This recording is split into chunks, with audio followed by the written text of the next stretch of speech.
The ending was bad. It sucked. Terrible. I got to do a rant about that, yo. I got to do a ranting video because Oh, I don't like the outcome of that shit. They fucked that or up. They fucked you it said up. who fucked it up? The company fucked it up. Everything. It was a great WrestleMania, but the ending was terrible. Oh damn. Yeah, I gotta do a ranting video about that before I go to sleep tonight. That will be dropping on the channel tomorrow. I'm pissed.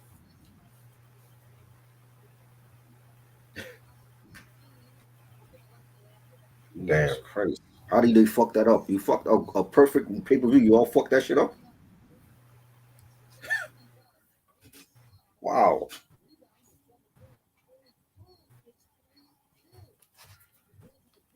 Oh man. People always fucking shit up. Yeah.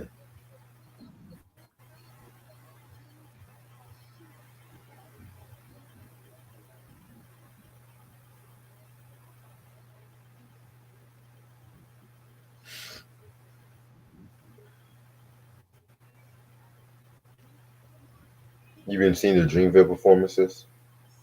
Nah. Did they have that this weekend? That was this weekend? Yeah. It was streaming on Prime too. Oh wow. I didn't see none of that. Yeah, I saw a few performances. I saw Usher's performance and shit. Was it good? Yeah, it was pretty good.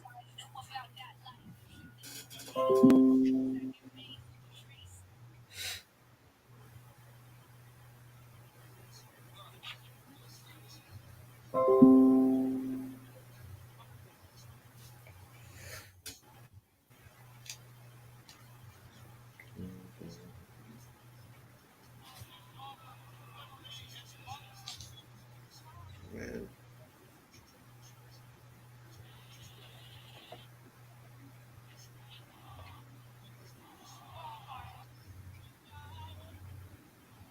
Yeah, this has been a fucking chill ass weekend. Yeah.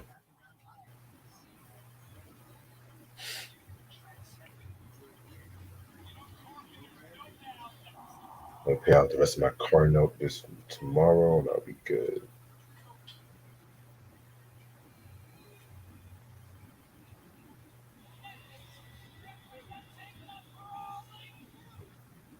Mhm.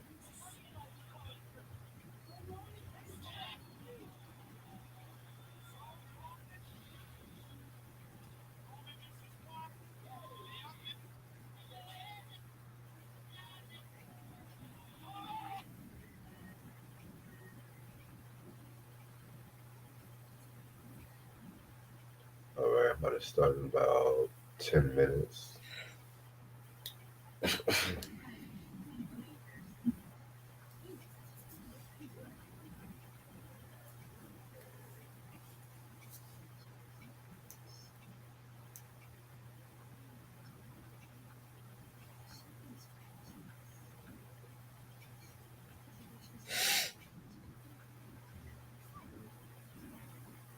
What's up, Q? I'm doing all right. How about yourself?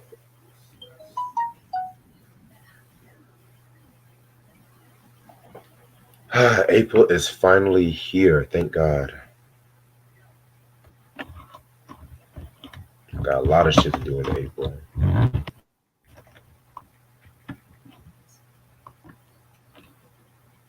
Yep.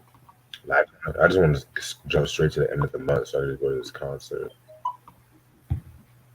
Right.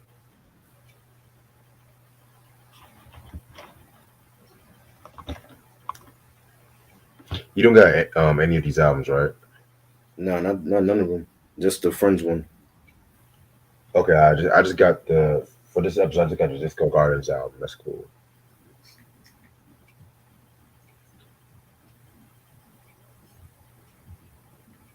Shalamar. Finally talking about Shalamar.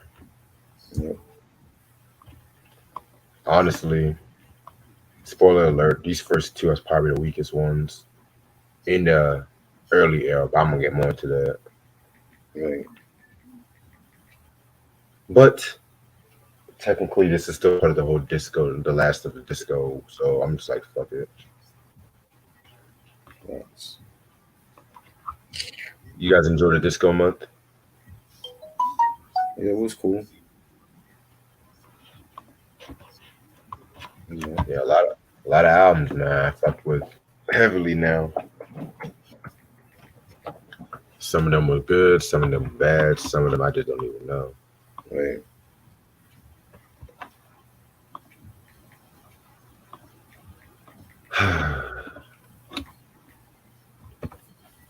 By the way, I saw that Spinning Gold movie Friday and shit. Oh, yeah, how was that?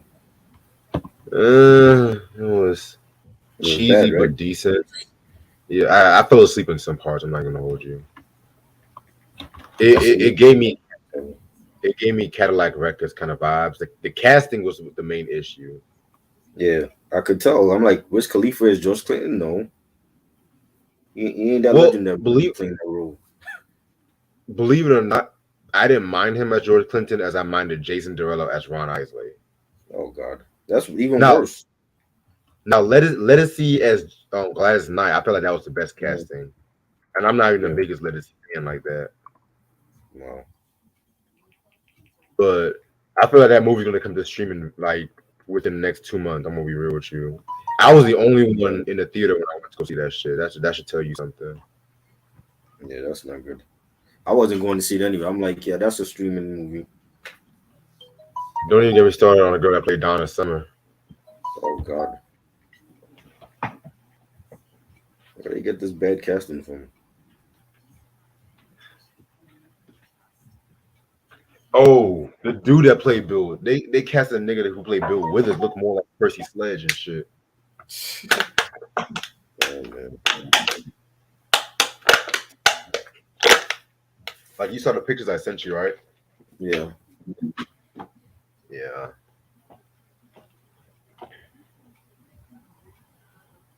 Ain't no sunshine when she's gone. Boom, boom, boom. I know, I know, I know, I know, I know, I know, I know.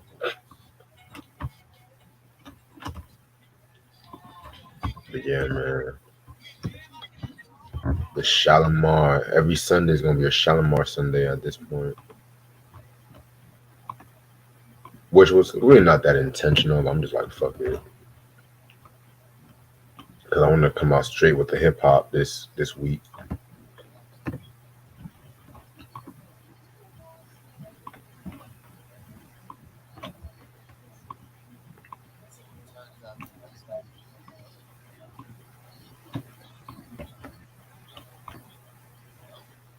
Damn, where the fuck is everybody at?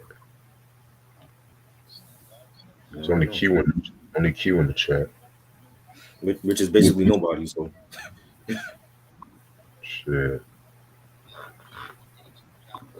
There's 5 people watching this shit. I feel like more people will come once we start talking and shit.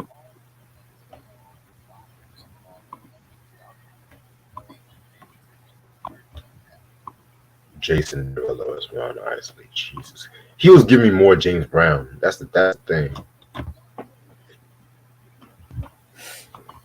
man,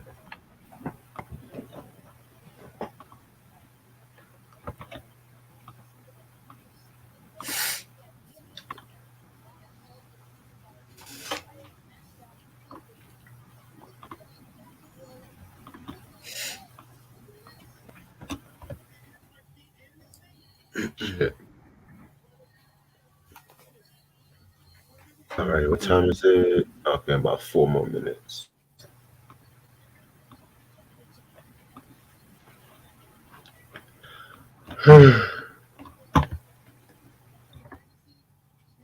Midnight train to Georgia.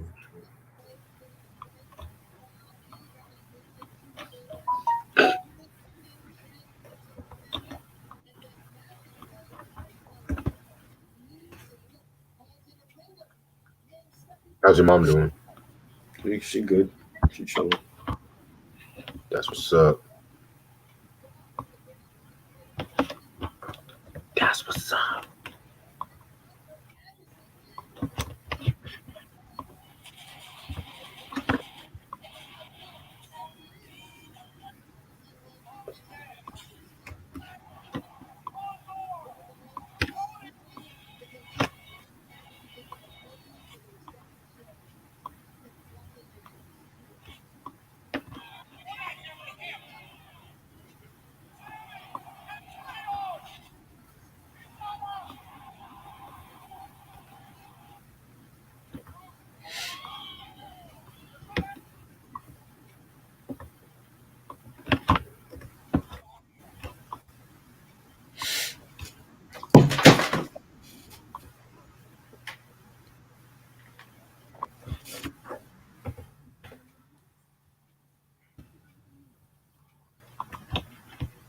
Okay.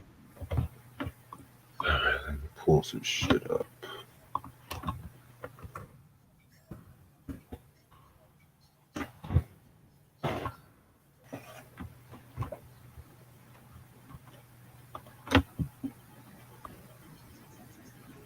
What's up, Dartmouth? I'm here like we weaves. Okay.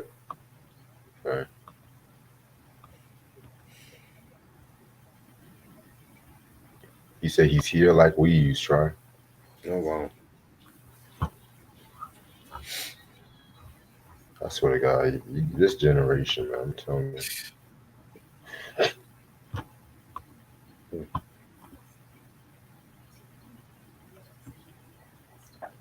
Take that to the bank.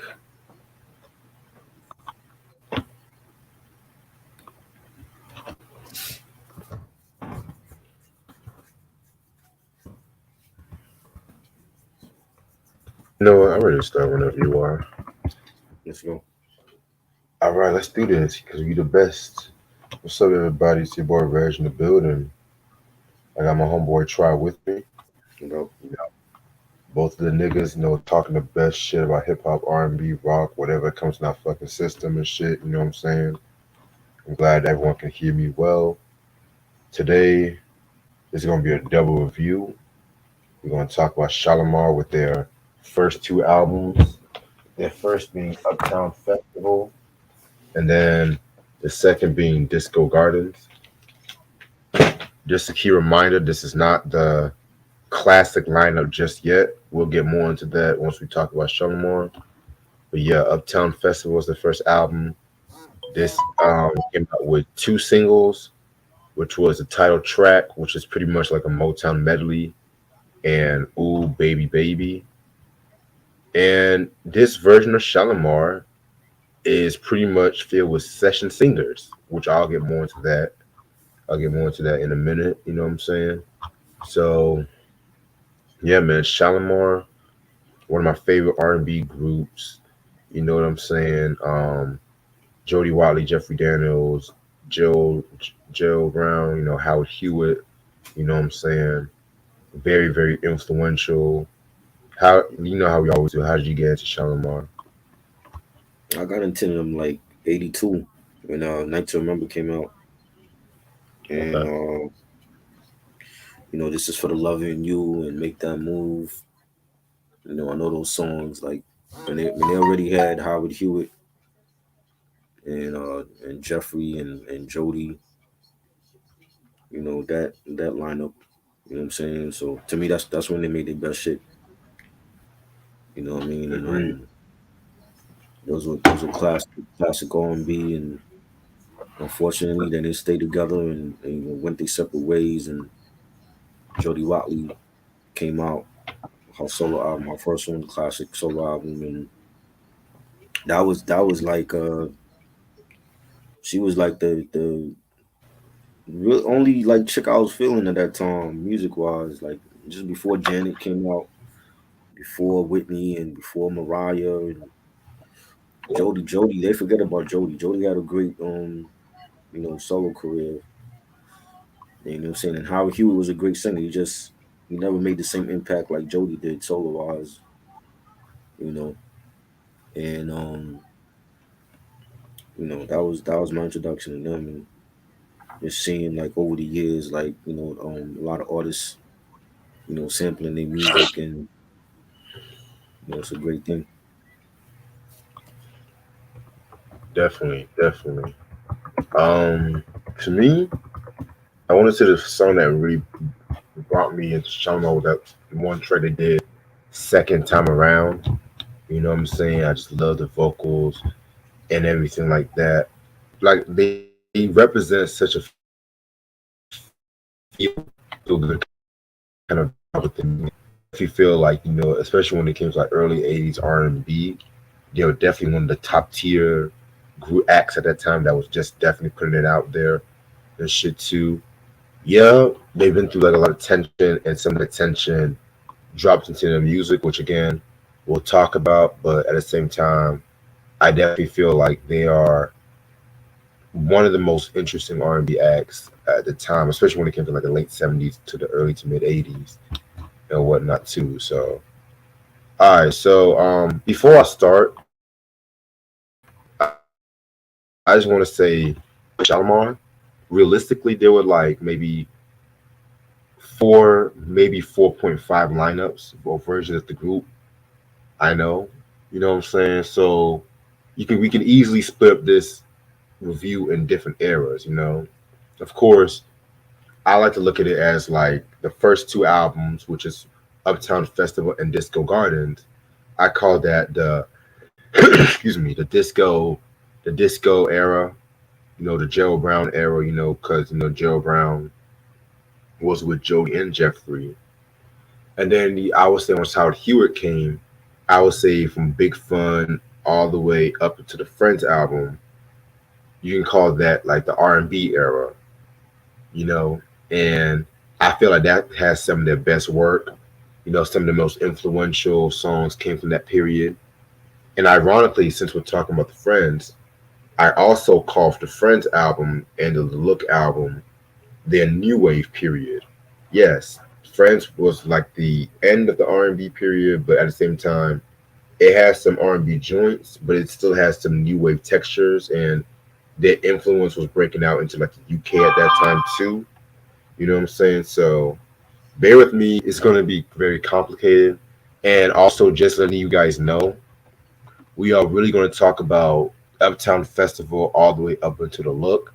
If you guys want me to talk about the Heartbreak album, you guys have to donate for that one because I know Howard Hewitt was still in the group at that time too. You know what I'm saying? So that one is a donated review because I'm really wanted to stop at the Look, but if people say, "Hey, I can throw in some bucks for Heartbreak," I'm all here for it. You know what I'm saying? Y'all know my cash out, y'all know my Venmo, y'all know my speed. That's all I gotta say. All right. So with that being said, you know how when we talk about most groups, right? They always have either friends, had a love for music and whatnot too. Well, Shalamar's origins was a bit more complicated than that. You can really trace their origins all the way back to Soul Train. And I don't even have to tell you guys what Soul Train was, one of the greatest shows, probably the flagship show when it came to like R&B and soul music, hosted by the late great Don Cornelius, rest in peace. Excuse me. Excuse me. Rest in peace to him, by the way. You know what I'm saying? And at that time too, he was trying to get into the music industry. So he was working with this guy named, Dick Griffey. And Dick Griffey and him would put out a label called Soul Train Records. And they won like a flagship. They pretty much won like a flagship act to propel the label. Like, when Def Jam Records came out, you know what I'm saying? Yeah, the first single was like T-La Rock with the It's Yours, but then LL Cool J really became like the flagship guy to propel the label to bigger heights, and you know what I'm saying?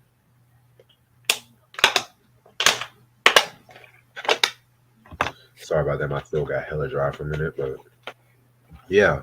So originally they put this the first album was like a teaser, pretty much, you know what I'm saying?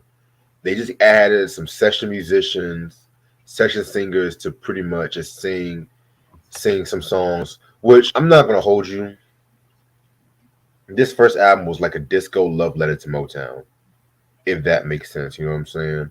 Because pretty much almost all the songs here was like Motown covers, if that makes sense, you know what I'm saying? So, you know, and yeah, I like a good Motown cover here and there, but I'm just like, okay, y'all, it's like, But like I said before, this was pretty much like a testing ground right here, So yeah, I definitely like want to give my thoughts on this one.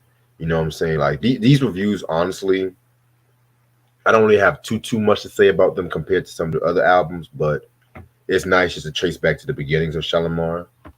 Um, this is the album cover right here. You know what I'm saying? Of course, these are the session musicians. For the longest, I've been trying to figure out who are their names on some real shit.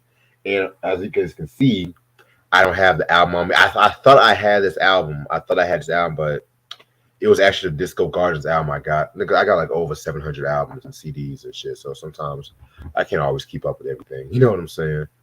But yeah, man. So this album right here, it has 7 songs.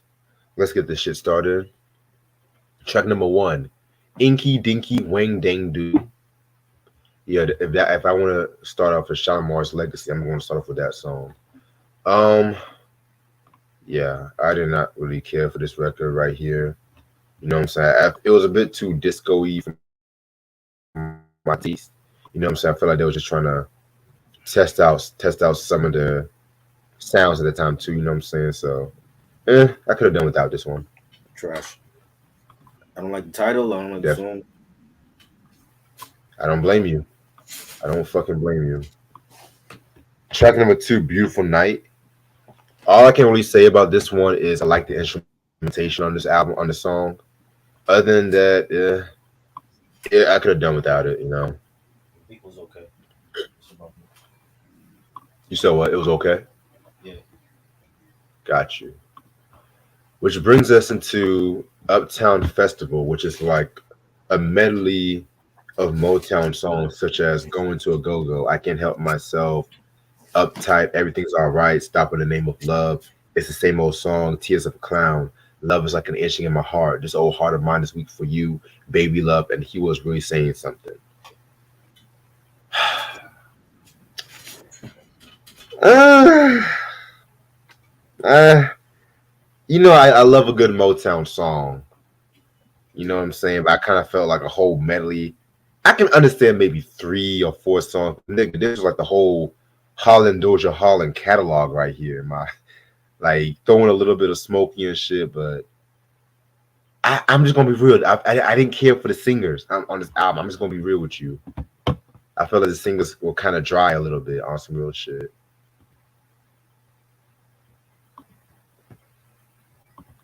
Yeah, I ain't like it.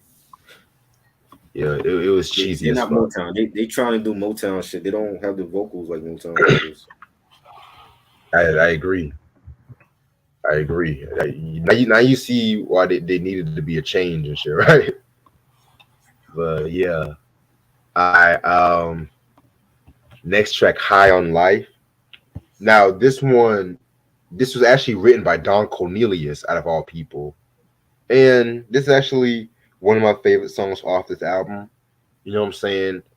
And when I talk about this song and the next song, it pretty much shows the best of both worlds that made the Shalamar formula work.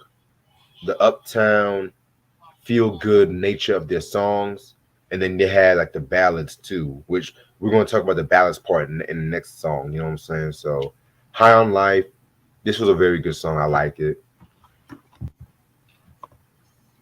Yeah, it was okay.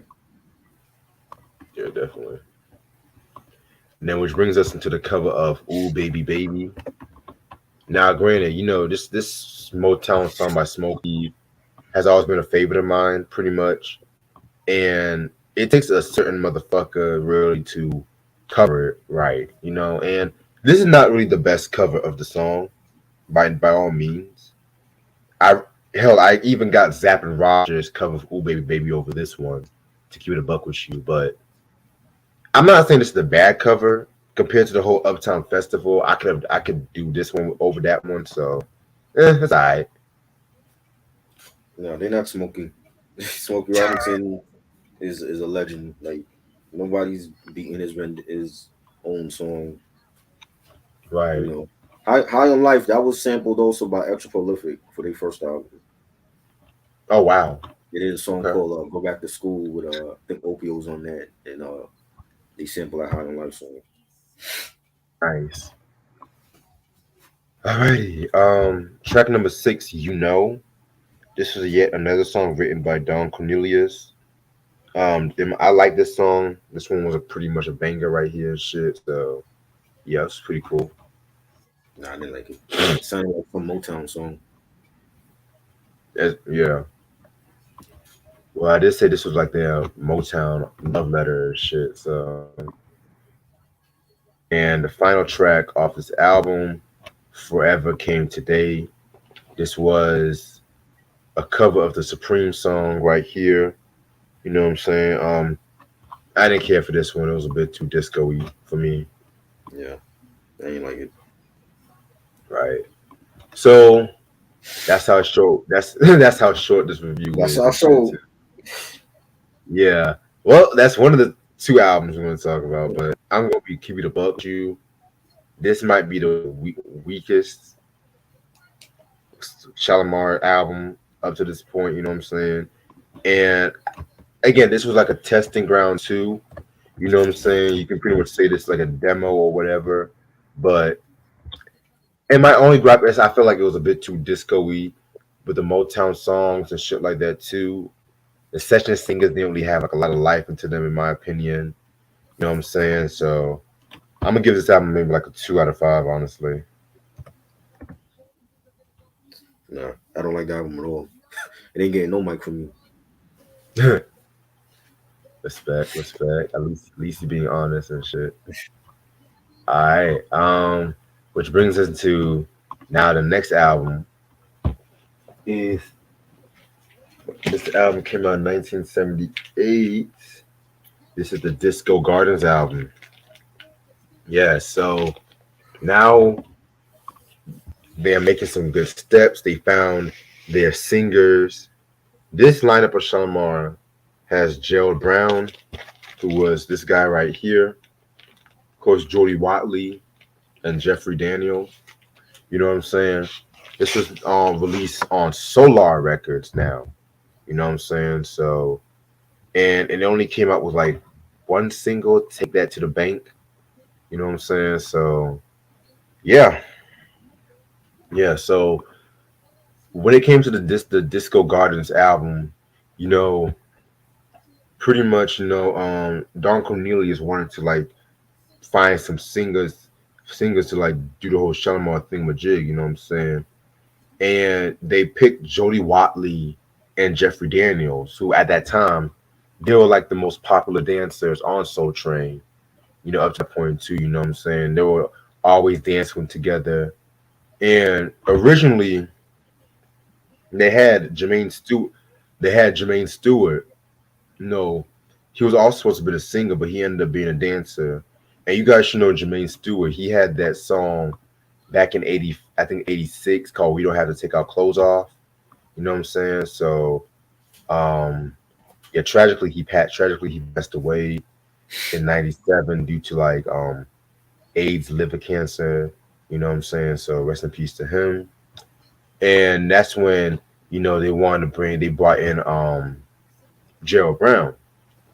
Now they also got a rich before Joe Brown. They got a guy named Gary Mumford, but that didn't really work out with him and shit like that. So Joe Brown took over his spot. Now Joe Brown himself was a pretty good singer. He definitely brought like a lot of the masculine energy towards the group and whatnot too. And then you had Jody Watley, who brought in that spunk. That she brought in the spunk energy. Jeffrey Daniels. I'm not gonna hold you. I felt like he didn't really come into his own till later on when we talk about Shalimar Run, maybe up until maybe the Go For It or Friends era, if that makes sense too. But he was still good for background vocals.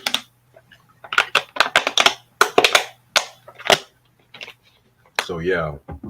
So this album came out in 1978 and shit like that too. And also I forgot to mention a crucial factor. Don Cornelius, he pretty much wanted to put his whole energy on Soul Train and the business operations of Soul Train because he felt like running the record label was like a lot of work. So he pretty much let like Dick Griffey like do all the work, take ownership and just put Shalimar under his guidance, if that makes sense. You know what I'm saying? So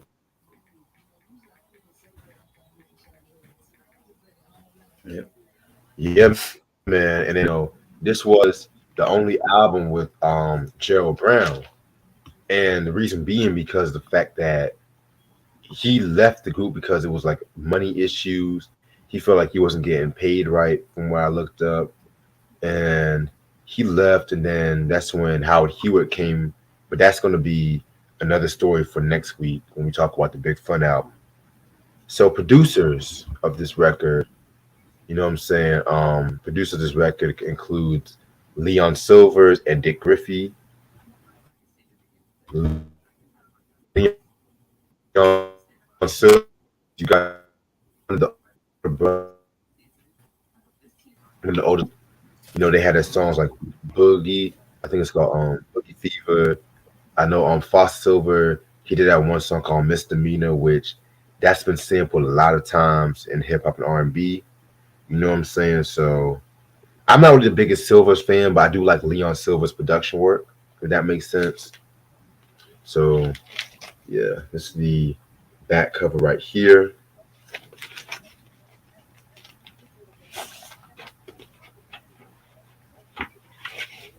What the vinyl looks like and shit like that too. Yes, yes. Give me one quick so I'm gonna use the bathroom. I think. Yeah. Oh, never mind. I found it. All right, so yeah, man. So still on the disco side of things. This album got 7 tracks. Let's get this shit started. Track number one, "Tossing, Turning, and Swinging." This was a pretty cool song right here. This is definitely driven by Gerald's voice. Like I said before, he brings in that smooth baritone, to the side of things and shit like that too. You know what I'm saying? So this one was pretty cool. I like it. It was like,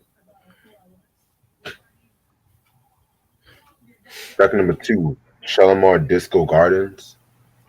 This was written by Jeffrey Daniels, which um I didn't care for this one right here. I felt like it was a bit too disco. They were just laying the disco on thick and shit like that. Like first of all, the title, Shalamar Disco Gardens. I didn't like that title and shit. like, yeah, I don't, I don't get the title. Yeah, the beat was,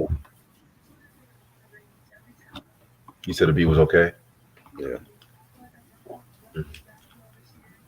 All right, track number three, Take That to the Bank. In my personal opinion, this is like the first great song they've ever came out with and shit like that. You know what I'm saying? Um, this was like their first hit, really. You know, Take That to the Bank. It's just a song from one one being committed to being in love and shit. You know what I'm saying? I love the melody. I love the beat to that shit. You know what I'm saying? I even love the little dance they be doing, like "Take That to the Bank" and shit. They all did their thing on this one. Joe Brown definitely did sing on the low and the lead vocals. Jody and Jeffrey doing the thing on backup vocals as well too. So yeah, this is like the first great song they've ever had. So I like it. it's a nice, nice beat. You know, it's, Got you. Alrighty. Where we at right now? Where we at? Track number four, we got is "Stay Close to Love."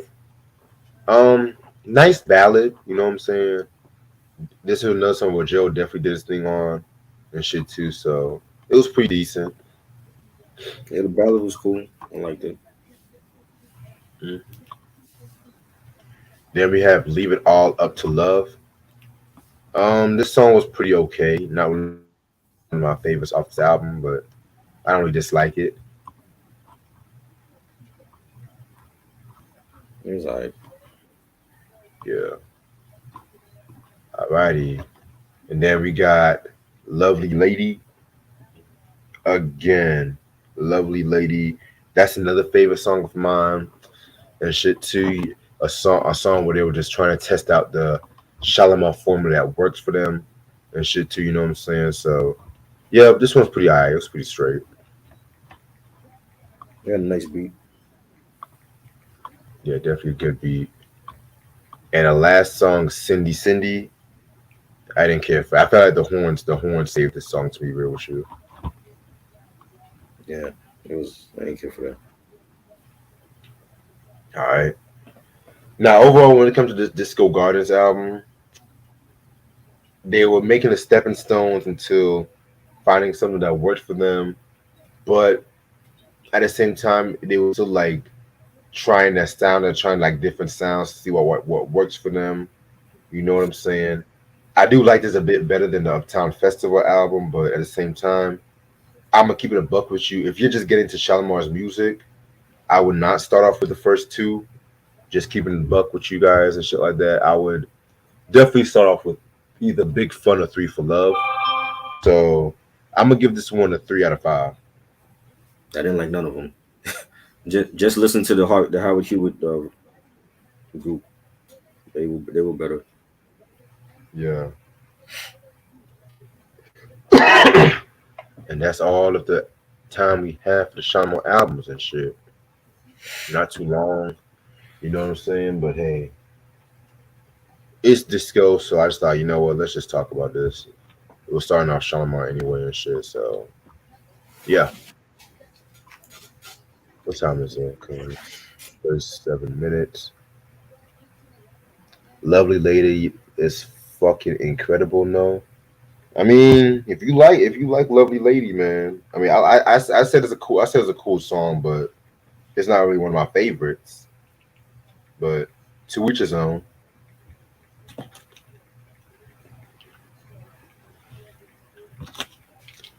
Yeah, man.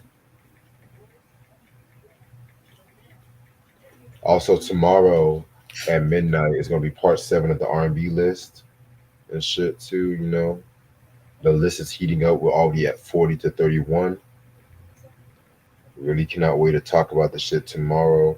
Shout out to Ashley, by the way, too. Mm. Then what else we got planned up? Hold on.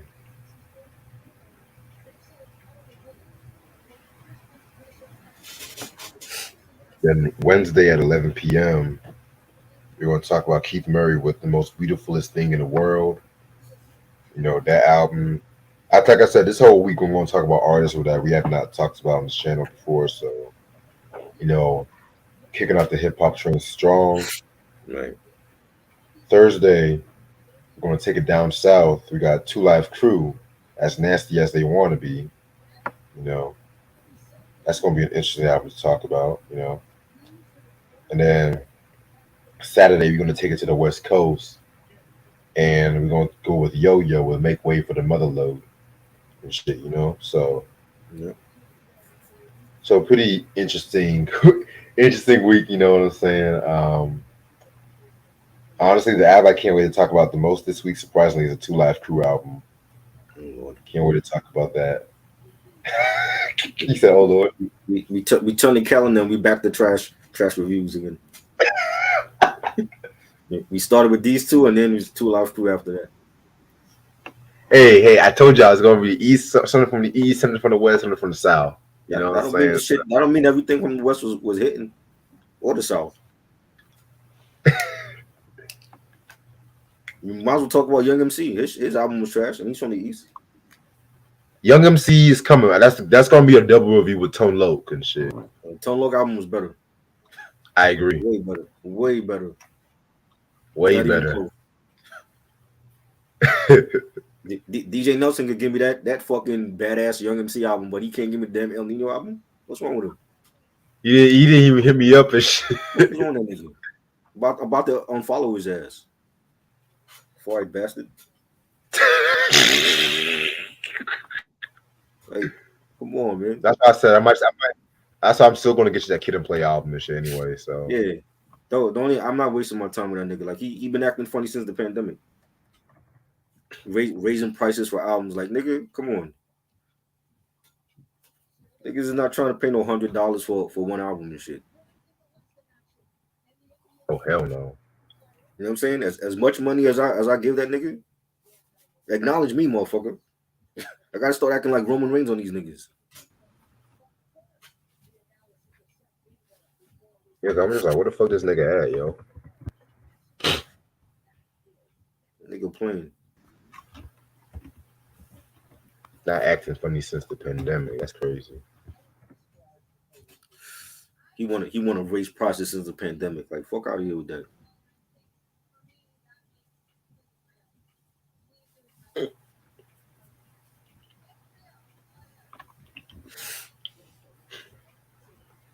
Hilarious.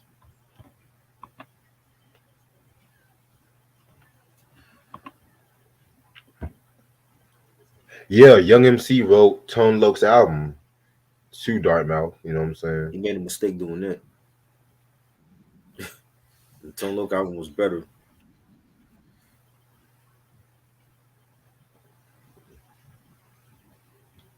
Should Bambaataa be in the Hip Hop Hall of Fame museum? I believe so, but Yes, he should. He's not locked up for anything. All that shit is alleged bullshit. He ain't in no trial or nothing. I don't hear people right. talk about, oh, well, he allegedly touched boys. He ain't locked up. R. Kelly locked up though. R. Kelly got convicted. African Bambaataa hasn't. Big difference. And niggas acting like y'all was in the room and he was molesting these kids and shit.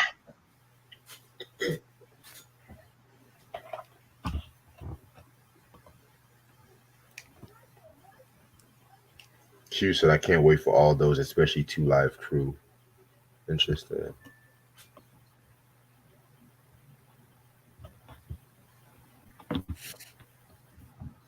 Yeah, that Two Live Crew gonna be lit. I think Try's gonna bring something to eat Yeah, that day and probably. shit. I'm gonna have dinner late that night. Yeah. You funny.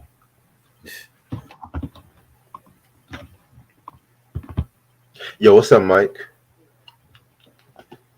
Darcy, what are your thoughts on Tribe Called Quest song God Lives Through? That's actually my favorite song off Midnight Marauders, believe it or not. That whole album is fire. Every track. Yes.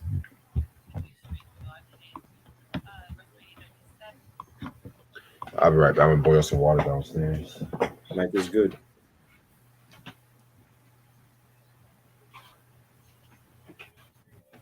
I don't know what you're saying about me.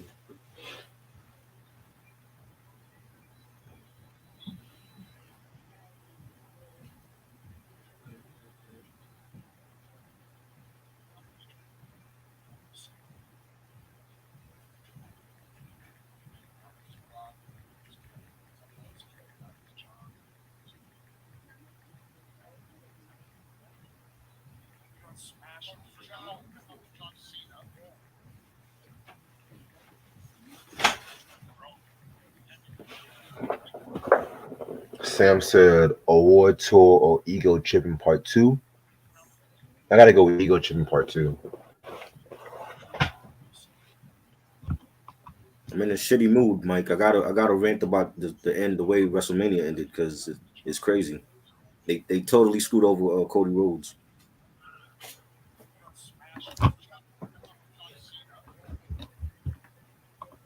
Shit, I didn't even watch wrestling. I'm sorry you going through that shit. Terrible, man. Terrible.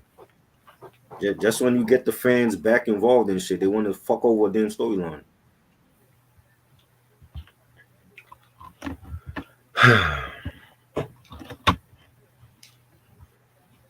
They don't know what they're doing. This is why people leave the company and go to AEW or New Japan. They totally screwed that ending up.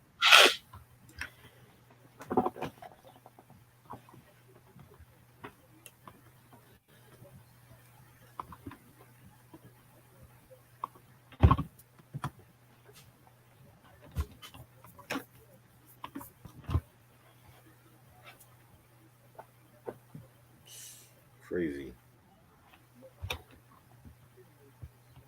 Yeah, it's wild. Yeah.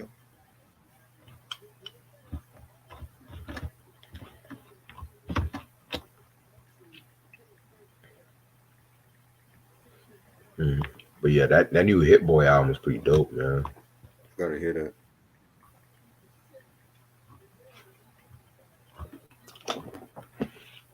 Yeah, he had a few joints with Nas in there too, and then he was rapping on a few songs, and he had Dom Kennedy rapping on a few songs too.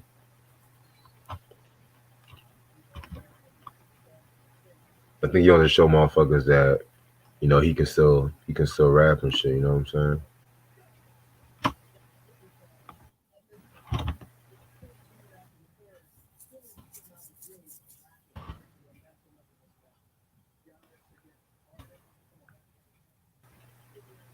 Will Afrobeats get take over number one genre? I don't No, think so. not at No. all. Not everybody listens to it. It has to be something that's worldwide.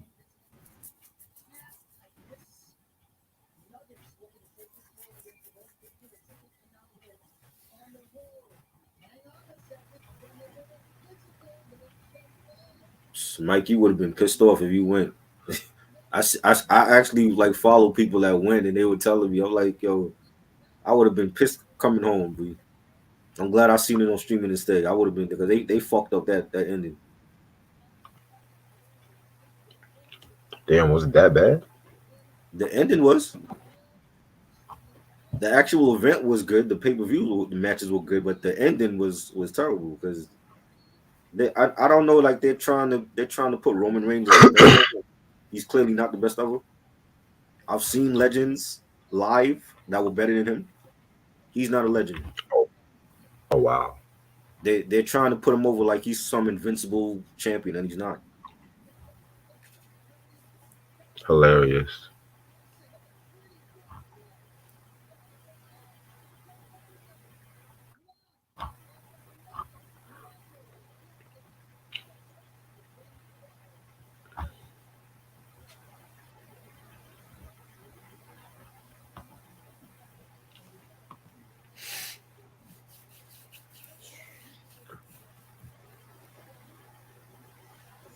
Crazy, yo.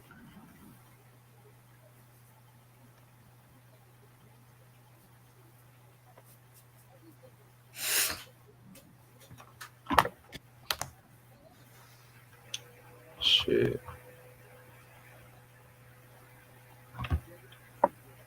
Yeah, hopefully they get their shit together next week.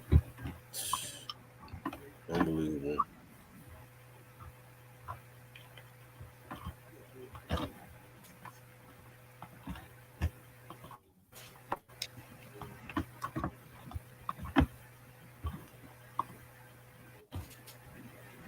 Q saying top five favorite wrestlers if you have one. It's too many to name.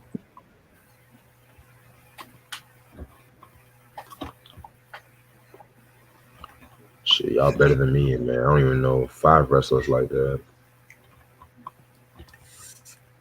But bro, Mike, this was the time for him to win it, yo. Like that WrestleMania is their biggest pay per view. SummerSlam is not their biggest shit. It's not Survivor Series. It's not Royal Rumble. So if he can't win it at WrestleMania, when the hell is he gonna win it? They missed an opportunity to have Cody win it tonight. They fucked that up. What, to get Roman over? Come on. Roman could stay champion for another whole year. He still wouldn't be one of the best ever.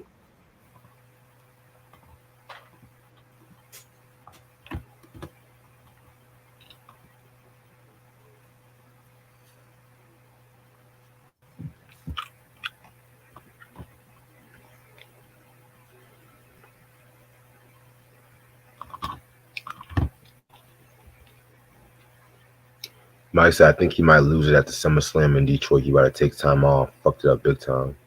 He need to take time off now. That's why they should have had it the other way. It should have been Cody winning that shit. They want to get Roman to like 1,000 days. I think that's gonna be in June or some shit like that. But 1,000 days, 1,000,000 days, he's not up there with the greats like Ric Flair and Undertaker. You just think, and I seen them live. Like they were on a whole different level.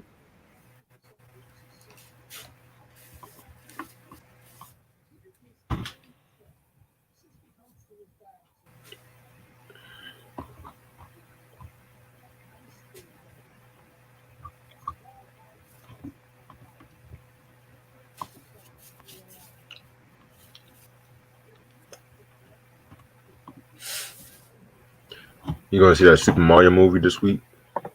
Yeah, I want to see that shit for sure. It looks good. I guess that's the bright side to the shit. We finally got a Mario movie that looks good compared to that shit back in the day. That crap I'm with still, huh? I'm still not crazy about the voice actor playing Mario. He doesn't sound Italian to me. That's another thing. I'm hoping the movie will outweigh the accent or the very little accent he has. But see, Mario ain't talk much in the games. Like in the cartoon series was a different story. They had Captain Lou Albano, but you know what I'm saying. I'm hoping the movie's still good, even without no Italian accent. Right, because they added like everything from Mario that we love and shit. I'm just like, Yeah, okay. yeah, they got all the characters right. You know, the movie looks like it's gonna be exciting. You know,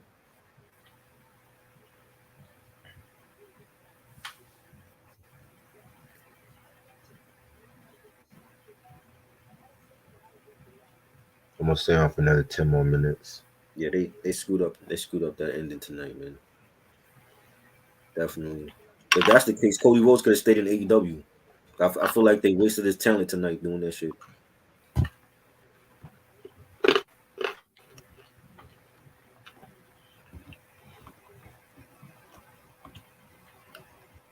It definitely looks good. Like a lot better than the John Leguizamo and Bob Hoskins version. That shit was bad. But I think they had to make it.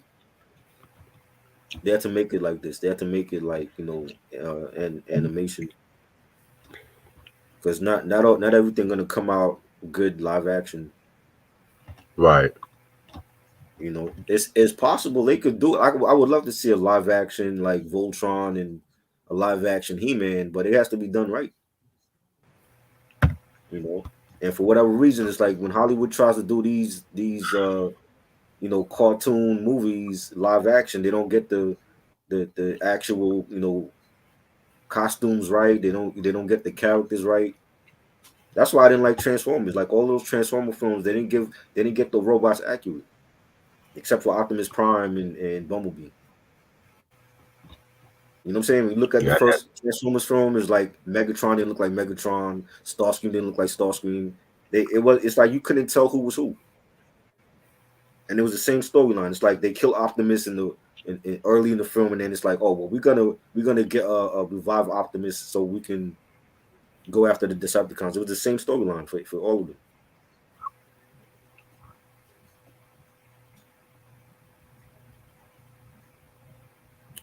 That was crazy, bro. Like they built this storyline up for Cody to finish the story, and this is how you would pay him. Nah, I got to rant about this shit, B. Fuck that. I'm making a video right after this. I'm gonna drop it tomorrow. It's like I got to rant about this shit because that whole weekend was great until he fucked up that last match. It's crazy. talk your shit, nigga. You know what I mean?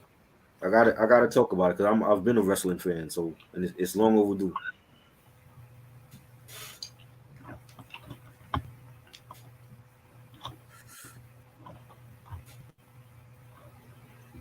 What are they gonna do now? It's like Roman already battled everybody. Who is he gonna face now? Like what? We gotta wait till SummerSlam for him to face Cody again? Like come on. If it's not The Rock or I don't even want to see it. Like at this point, it's like whoever battles Roman at this point, I could kill us because he fought everybody. This made more sense. It made more sense for Cody to win tonight, and they fucked that shit up. You know what I'm saying? Yeah, It's like, come on, man. I'm gonna get my tea downstairs. Like, whatever, Yeah, man.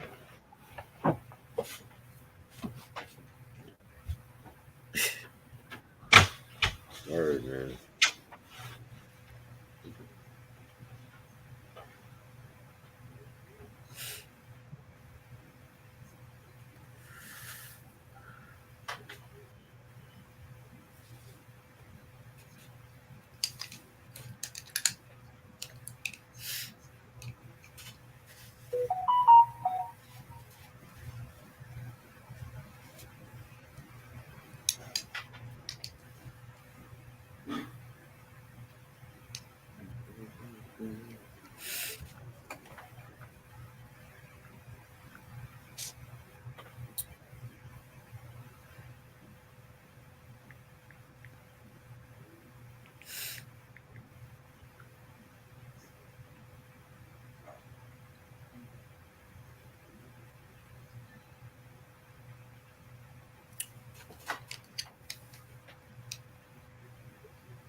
I'm back.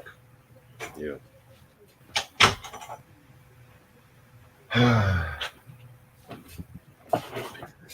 2 more weeks into the collection video.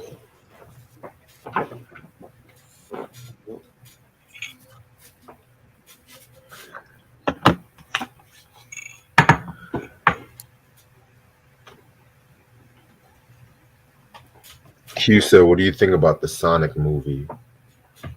What did you think about it? Uh, How you asking me a question if you didn't watch the movie?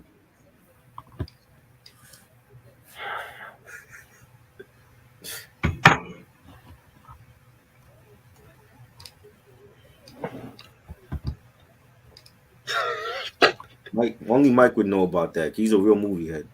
The Sonic movie was good. I enjoyed it. Jim Carrey is Dr. Wily. You know that they got the characters accurate, the look of it accurate. They had the early test screenings and it wasn't looking good, and they had to go back and redo it. That's the way uh, they got to do movies. Like if they're gonna do like a cartoon film or a film based off a video game, it has to be accurate, and that's why the Sonic movies were so successful because they got everything accurate. You yeah, know, 'cause I remember when they first showed that Sonic, everybody was going in on that. I was yeah, like, it didn't look like Sonic. It was like, what is this? He looked like a skunk. You know what I'm saying? They have to go back and redo it over because they know if they left it like that, it would have made no money at all. And they would have ruined a classic game franchise like Sonic the Hedgehog. right. You know, so I enjoyed it. I actually I got the second one on Blu-ray.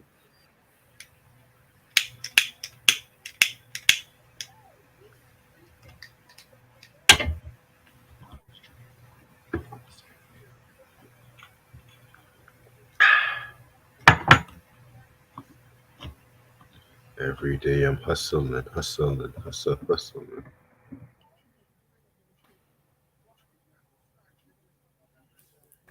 I have yet to see the second one. Second one was good. They brought Knuckles in it, and it was good. I enjoyed it. Well, I'm glad you did. They trying to the thing is they have to do this storyline for Roman because nobody when Roman was in the Shield and when the Shield was like doing it like when each one Ambrose and Seth was doing their solo run. Roman, I remember going to those shows. People was not rooting for Roman like that. They didn't think he could be champion, and they needed something to put him over with the fans. That's why they made this bloodline storyline and incorporating his real relatives because the Usos are related to him and The Rock and Tamina. He has a lot of family that's in the wrestling business, and it was brilliant. And then getting Paul Heyman, who started ECW, and he was a great promoter for ECW, and then coming over and being the manager for Brock Lesnar, who won many titles.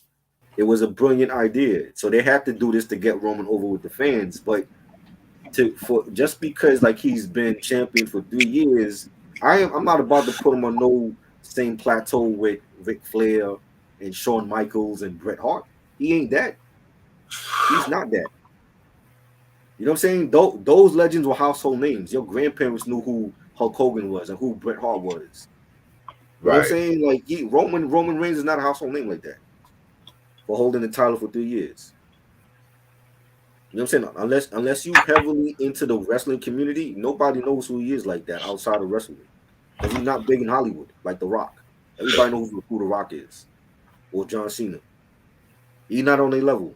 And they were great champions and they held the title many times. You know what I'm saying? So they're trying to put over Roman for the sake of his legacy, but he's not on that level with them.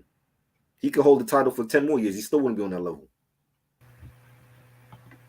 You had Ultimate Warrior accomplished a lot for the short time that he wasn't in WWE. He ain't on Ultimate Warrior level. You know what I'm saying? But it's like you have Cody Rhodes who come from a legendary family, Dusty Rhodes, the American Dream. I saw Dusty Rhodes. Back in the 80s, he was one of the best. You know what I'm saying? His brother, Dustin Rhodes, Goldust. He was killing it in over in WWE and WCW. And he comes back from AEW, another federation that he helped build. He left AEW to come back to WWE, and this is how you repay him because you want to get Roman Reigns over as one of the best champions ever. Nah, they fucked up that storyline.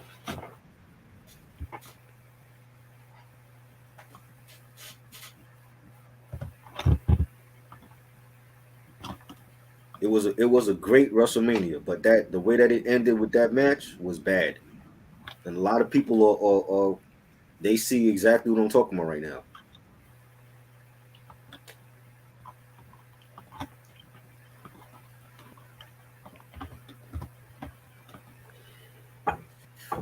You know what I'm saying? For the young heads because they wasn't around. That's gonna be their Hulk Hogan is gonna be Roman Reigns because that's all that they've seen. They haven't seen the legends like we have. You know what I'm saying? They would have to go on YouTube and look up old matches. I was there. I ain't gotta look shit up. That's they Hulk Hogan or they Ric Flair. It's him. You know what I'm saying? Or even John Cena. A lot of them grew up watching John Cena and shit.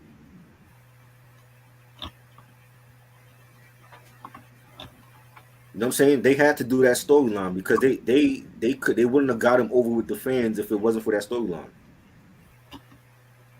And that's a part of the storyline is building them up as this tribal chief and one of the best ever. But I'm like, yo, what was the point of bringing Cody Rhodes back?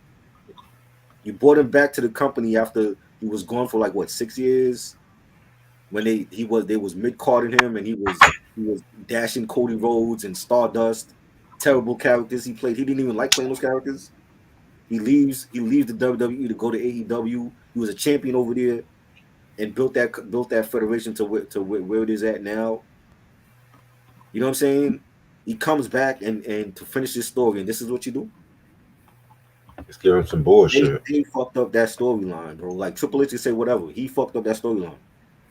You know what I'm saying? Because if he can't beat Roman Reigns at WrestleMania, which is their biggest pay per view, nobody's gonna give a damn if he win at SummerSlam is not bigger than WrestleMania. WrestleMania is like the Super Bowl. If he can't beat Roman Reigns at the WrestleMania, when the fuck is he gonna beat Roman Reigns? You know what I'm saying? There are other pay per views like Backlash and all those other like house shows. Those are mid level shit. There nobody's gonna watch that.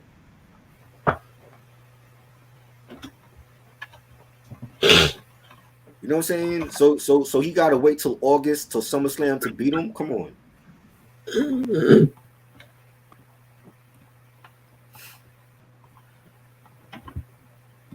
Usos got their ass beat. They should hold their head in shame for them even coming out there and interfering in that match tonight. They got their asses whooped last night by KO and Sammy. You know what I'm saying? Like so now what? So Cody's gonna face Sokoa. Do anybody? I'm not hyped for that match. Who's hyped for that? Who's really tuning in to Backlash to see Cody against Sokoa? I'm not. They fucked up the ending of that match, yo. The whole point of that match was to have Cody win that match to complete the storyline, to finish his story. That was his whole promo coming back to the company. Coming back from that pectoral surgery that he had again when he fought Seth Rollins. They ruined that story. The bloodline story can continue because I'm pretty sure Roman's gonna get on SmackDown and he's gonna be pissed off at the Usos losing the titles. That storyline continues. What about Cody's story? What happens now for Cody? So he goes back to being a mid card and fighting Sokoa. I could care less about that match. They already fought on Monday Night Raw like a couple weeks ago. Like that's not a pay per view event people want to see. This has been the problem with WWE for years. Bad storylines, getting rid of wrestlers that's they don't have the potential yet, or bringing up wrestlers I should say that from NXT too quickly, just so they could mid card them when they were champions over on NXT.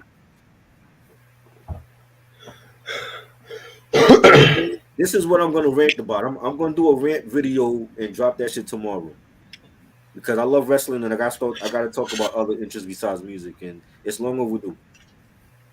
You know what I'm saying? So it's a long time coming. I'm like, let me share my thoughts on WrestleMania after it goes off the air. And this is bullshit.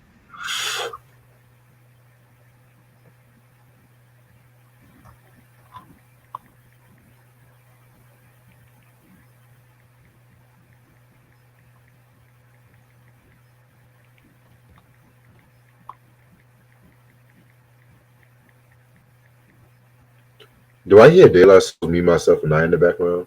Yeah, That's classic. I swear. Once True Boy died and shit like that, everyone's now a Daylight fan and shit.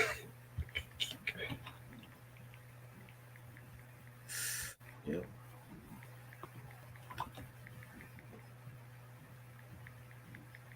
Mirror, mirror on the wall, tell me, mirror, what is wrong? Could it be my Daylight style, or is it just my Daylight?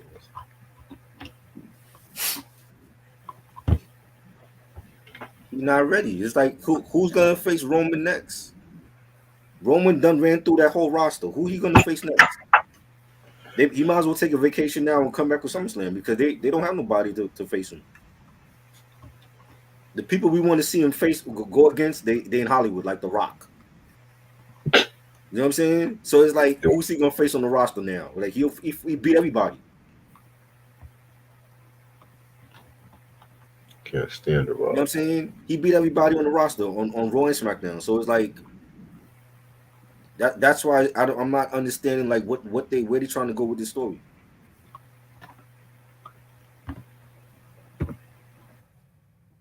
Last thing left for him to do is fight his own cousins. He fight Jay Uso. That's the next thing I could see happening because other than that, I don't know what they plan on doing with Roman.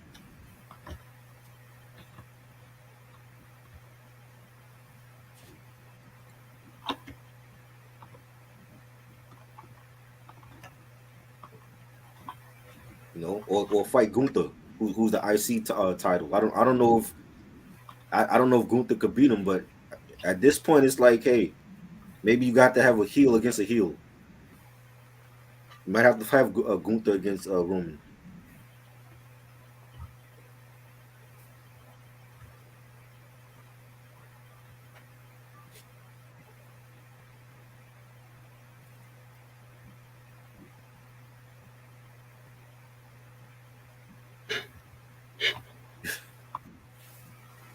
I'm sorry. I'm not a big wrestling fan. It's just that y'all just. I'm just listening to y'all just Well, if going you in. was invested in it again, like I know you was watching wrestling at one point, right? No, I never really watched. I mean, in Right. passing, but I was not like a diehard wrestling fan. I won't just drop everything to watch it. The thing Honestly, is, it's like like it's been boring on the WWE for so long, and they had AEW and New Japan Wrestling and TNA Wrestling, Impact Wrestling past them because a lot of their wrestlers were leaving to go to those companies. So those companies were flourishing when WWE was they were stale, like they had nothing good over there going on. You know what I'm saying? They were letting go a lot of good talent also because of Vince. Vince McMahon is a he's a he's driven with power. You know what I'm saying? And he let go a lot of good talent and a lot of talent go to waste because he had like a vision, but that vision wasn't working until his son-in-law had to take over. You know what I'm saying? Now they saying that he sold the company to what do you call it to the fucking MMA UFC or whatever Supposedly he sold the Yeah. company to UFC for like $1 billion or some shit. And so now people are like, well, what's gonna happen? They're gonna have UFC fighters come into the WWE, which would be bad. That would be bad. You know what I'm saying? And it was like the storyline with Roman Reigns and his bloodline, meaning like his real life cousins, the Usos or his cousins, and The Rock and um Tamina and I think Nia Jax is related to him also. He has a lot of family that used to wrestle and a lot of family that's in the company. So they called it like his stable is the blood, like his clique is called the bloodline. And there was a whole storyline centered around him, being champion for the last 3 years, and it was compelling. It was great because he's a good wrestler, and the his family are good athletes as well. You know what I'm saying? But they fucked up this storyline with Cody Rhodes. Cody Rhodes come from another great wrestling family. You know what I'm saying? Dusty Rhodes used to wrestle like back in the 70s and 80s. He was great. He has his brother, Dustin Rhodes was Goldust. You know what I'm saying? And he also wrestled in WCW. He's also wrestling on AEW now. You know what I'm saying? And it was a legendary match of like two young wrestlers that come from a legendary bloodline family in wrestling. And they fucked up the storyline. They fucked it up at the end of the match. That's why I'm so pissed off about it. Because the whole main event, the whole weekend was great. The WrestleMania was great. The matches were great this year. And I haven't said that about WrestleMania in years. It's been crap in the past. You know what I'm saying? But Yeah. a lot of the matches this weekend were great until the final match where they fucked up the ending. You know what I'm saying? It's like you have Roman for champion for 3 years. This man has been champion for 3 years and beat everybody in the roster. Who is he going to face now? Because if it's not Jay Uso, I don't know who he's going, or Gunther. I don't know who he's facing that people are going to want to see. You know what I'm saying? Like he fought some of those cats on the roster like 4 or 5 times. Like he fought Brock Lesnar like 3 4 times. He fought Finn Balor a couple times. He fought Kevin Owens. You know what I'm saying? So some of them he had to fight more than once and he still beat them. So it's like at this point, it's like it's getting boring now. You know what I'm saying? Like the whole point of Cody Rhodes coming from AEW back to WWE is to see him finish his story, and they didn't allow him to do that tonight. You know what I'm saying? So and a lot of fans are pissed off about that.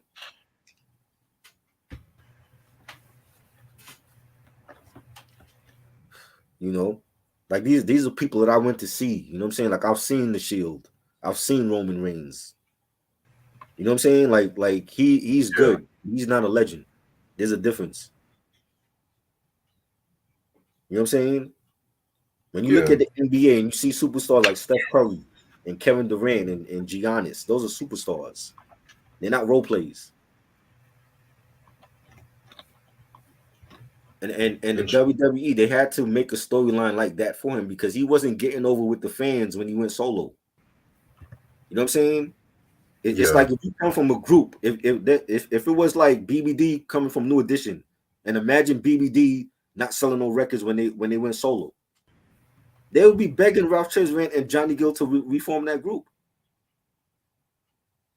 You know what I'm saying? Because everything revolves around. Yeah, they were great as a group. But imagine if you went solo from a clique and you didn't get over with the fans. That's what happened with him. He wasn't over with the fans like that. The, You know what I'm saying? So they had to make this storyline to get him over with the fans.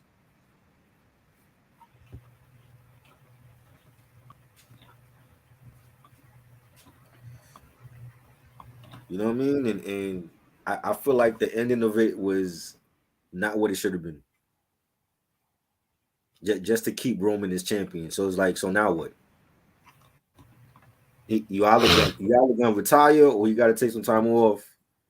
I don't know what he's gonna do. I don't know what they plan on doing with this storyline. I just feel like they fucked it up tonight though.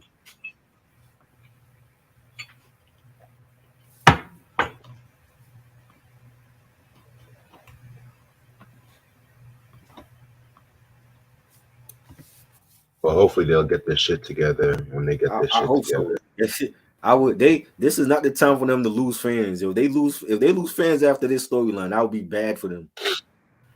Especially now with Vince is allegedly like selling the company to UFC. Are you kidding me? I heard about that shit in passing. That's bad. I definitely don't want that shit. I don't. I'm not huge on UFC like that. I don't want to see their fighters in WWE. Stay in your own fucking company. You know what I'm saying? You trying to come over and be a wrestler for? Like, no. That's like Conor McGregor trying to be a boxer. Like, you was not beating Floyd Mayweather. Oh God. You know what I'm saying? Like, no. UFC and boxing is totally different things. That's two different sports.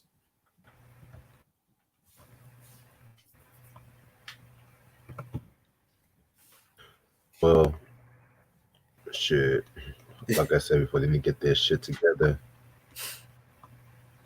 But yeah, I'm actually about to end this video off right here because, like I said, I'm low on my minutes for this one. So, a few announcements I want to make in case you guys are just watching for the first time. So tomorrow at midnight is going to be part 7 of the top 100 R&B albums list. You know, only 4 more parts left, and only 4 more parts left in this series. Right. I'm having a good time with this R&B list and shit too. To be real with you, um, yeah. Also Tuesday, I mean not Tuesday, on Wednesday, we're going to talk about Keith Murray with the most beautifulest thing in this world is just like that. I get in you. You want to talk about that album for the first Classic. time? Yes, that's the Keith Murray. I know. Not this whole art of dialogue shit. Everyone now knows him for and shit like that. I want to take it back to the basics with this one. You know what I'm saying? Let's take it back to the basics and shit. Then Thursday, we're going to talk about Two Live Crew. We're going to take it down to Miami with that as nasty as they want to be. You know what I'm saying? Try's favorite album and shit, you know? I mean, I really can't wait to hear what Try has to say about this one and shit, because... No, Miss Crap. Let me save you the trouble. You know what? Let me save you the trouble. Oh, Lord. And then Saturday at midnight. By the way, the Two Live Crew and Keith Murray are all going to be at 11 o'clock. But Saturday at midnight is going to be Yo-Yo with the Can't Play With My Yo-Yo. Make way for the mother load. Yeah. You know what I'm saying? And I know That's a Try good wants to do that one first. Yeah, He wants that's to a do good that one. one first. She's underrated. They don't give her props. They Why give her? don't. They don't give.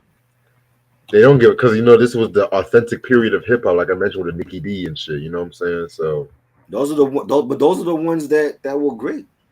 exactly, They didn't have to take off their clothes like Kim and Foxy to sell records. exactly. You know what I'm saying? But yeah, man. Like I said, we're gonna start off strong with the hip hop and shit too. And every Sunday is gonna be a Shalamar review, and we got Big Fun. So we're gonna take this up into May and shit too. So yeah. Anything you have to say before we head out? Look out for that WrestleMania rant video tomorrow. I'm gonna do it right after this. I got a lot to say about each match and how the weekend was, and especially about that last match with Cody and Roman. Yeah. Talk your shit, man. Yeah. Yes, yes. Other than that, I will see you guys tomorrow. Hope everyone has a very good night. Appreciate this try as usual. All right. And yeah, I'll see y'all later. Peace. Peace.